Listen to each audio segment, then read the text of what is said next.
Hi friends, welcome to my channel. ఇక రమాదేవి చాలా కోపంగా అయితే వరండాలో నిల్చుని ఉంటుంది. ఇక అప్పుడే అటుగా చంద్రిక వెళ్తూ ఉంటుంది. ఏ ఇలా రా అని చాలా కోపంగా రమాదేవి పిలుస్తుంది.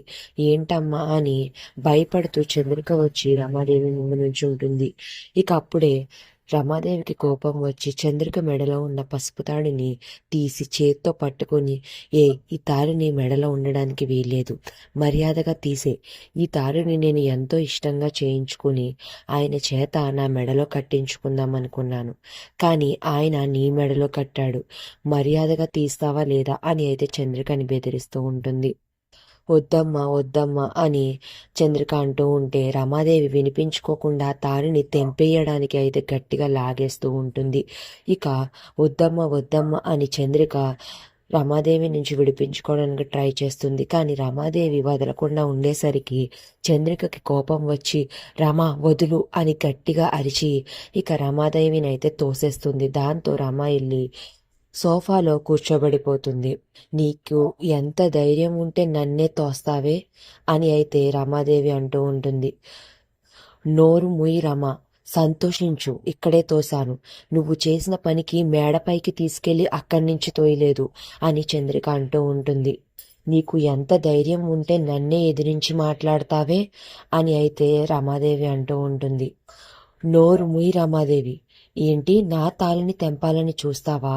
నేను నీకు చాకిరీ చేసేది, నువ్వు ఏం చెప్తే దానికి తలాడించి నీకు సేవ చేసేది ఎందుకు? ఆయన గురించి, ఆయన కట్టిన తాళి గురించి. లేకపోతే నేను ఎక్కడి వరకైనా వెళ్తాను, ఏదైనా సాధిస్తాను అనేది నీకు తెలుసు కదా.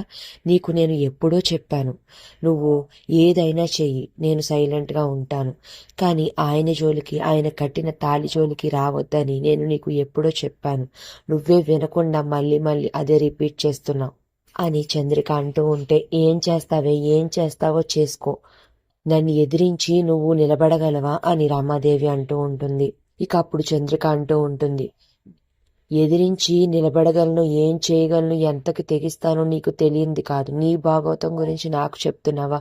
నువ్వేంటి అన్నది అందరికీ సాక్ష్యాలతో సహా నిరూపిస్తాను అని చంద్రిక అంటూ ఉంటుంది. ఇక అప్పుడు రమాదేవి కోపాన్ని తగ్గించుకుని, వద్దు చంద్రిక, నువ్వు అలా చేయకు, నేను ఏదో కోపంలో అనేశాను అని రమాదేవి అంటూ ఉంటుంది. ఇక అప్పుడు చంద్రిక అంటూ ఉంటుంది, ఏం గొప్పతనమే నీది, ఎలా కావాలంటే అలా తిప్పేసుకుంటావు నీ వ్యక్తిత్వాన్ని. అయినా రమాదేవి, నేను నీకు మళ్ళీ చెప్తున్నాను, నువ్వు ఆయన జోలికి కానీ, ఆయన కట్టిన తాళి జోలికి కానీ రాకు. నేను నా బోర్డర్లో ఎలా ఉంటానో నువ్వు నీ బోర్డర్లో అలా ఉండు.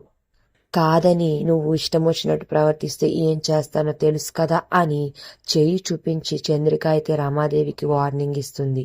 ఇక వెళ్ళిపోతూ మరో మాట కూడా అంటుంది, అయినా నీలాంటి కుట్రలు కుతంత్రాలు చేసేదానికి ఆయన తాళి కట్టలేకే అక్కడే ఉన్న నాకు కట్టాడు, అది ఆయన ఇష్టం, మధ్యలో నీకేంటి నొప్పి, నీ పని నువ్వు చూసుకో అని వార్నింగ్ ఇచ్చి చాలా కోపంగా వెళ్ళిపోతుంది. ఇక ఏమీ చేయలేక రమాదేవి అలా నిస్సహాయంగా ఉండిపోతుంది.